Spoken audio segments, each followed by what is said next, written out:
So one of the first things that Coach Laurinaitis said over the weekend was like, as soon as he could get with you or Cody after the game, he knew that you guys would point out maybe more tackling those next week. That you guys like taking that coaching.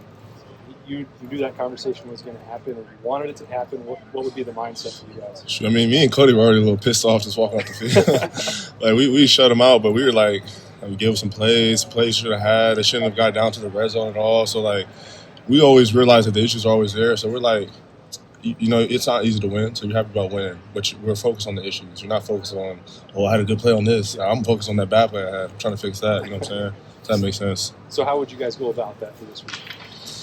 Just being intentional with it. Like, in practice it's kind of hard to tackle because you're not live. So being intentional of, like, visualizing, running through the tackle and not stopping. Because sometimes in practice you can practice bad habits by stopping, just tagging off. So being able to run through, and the chance you do get the thud up, make sure you thud them up, run your feet, things like that. Just being intentional. Sonny, how many games did it take you to get completely comfortable with the fact that you were a full-time linebacker? I don't even know, honestly. There was no, like, certain point where it was just like, I'm comfortable. I started feeling comfortable in camp because I had a full spring playing backer. So I started feeling really good in camp, and I just feel like each game I'm starting to get better and better. I think I'm starting to see things a little faster. Obviously, there's still a lot of stuff to work on each game, but I feel like I'm starting to get a better feel for it. Sonny Will said that it's disrespectful to put a linebacker on Travion in coverage. I know you're kind of a safety linebacker hybrid a little bit, but what's it like covering Travion? What makes it hard? He just got a quick twitch. Like he can get to his top speed really fast, so that's kind of what messes you up. He kind of like hesitates a little bit, then he'll take off. So I like to try and get my hands on him a little bit early, slow him down. But he's a great receiving back. I think he showed that last week. But I think you see more and more in that as the year goes on. Sonny, what are your thoughts on you guys playing 6 straight noon games in regular season? Do you like it? Do you want more night games? I just show up, honestly. It don't really matter to me what time the game is. Night atmosphere games are cool, but I like getting up and going.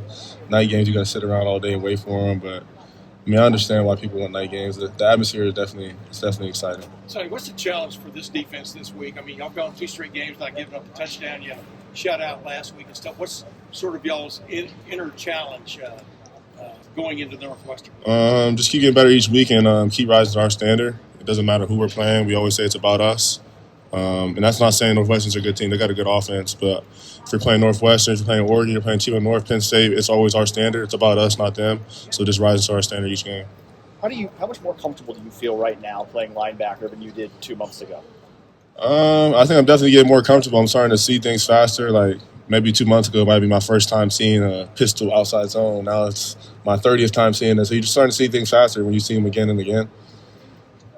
Sonny, how much has this defense changed since the Oregon game? I think things definitely changed a little bit. I just think we had, after that bye week, we had some time to kind of figure out our issues, and I think we fixed some of those. And I think you can see the big change in terms of like pressure, things like that. We're getting back in the backfield, TFL, sacks, things like that, being aggressive.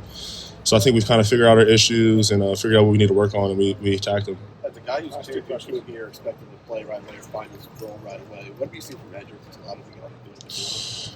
I think Edric's just a worker. He came here initially was a DN.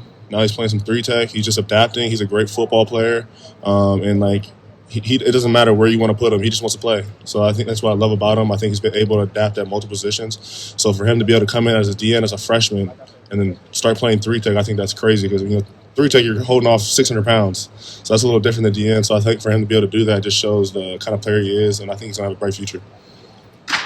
How special has it been for you just to see your brother's role continue to grow this year? It's been great. I think, like you say, his role's been growing each and every game. I think he just works really hard. He's reliable. Coaches know what they're going to get from him. He's I don't know. I think the biggest word I'd say is reliable. He's always in the building. He's always doing. He knows multiple positions. You can kind of put him anywhere. You can throw him out there whenever. So I think his best trait is like his availability. He can play nickel, corner, boundary corner, field corner, dime, whatever it is.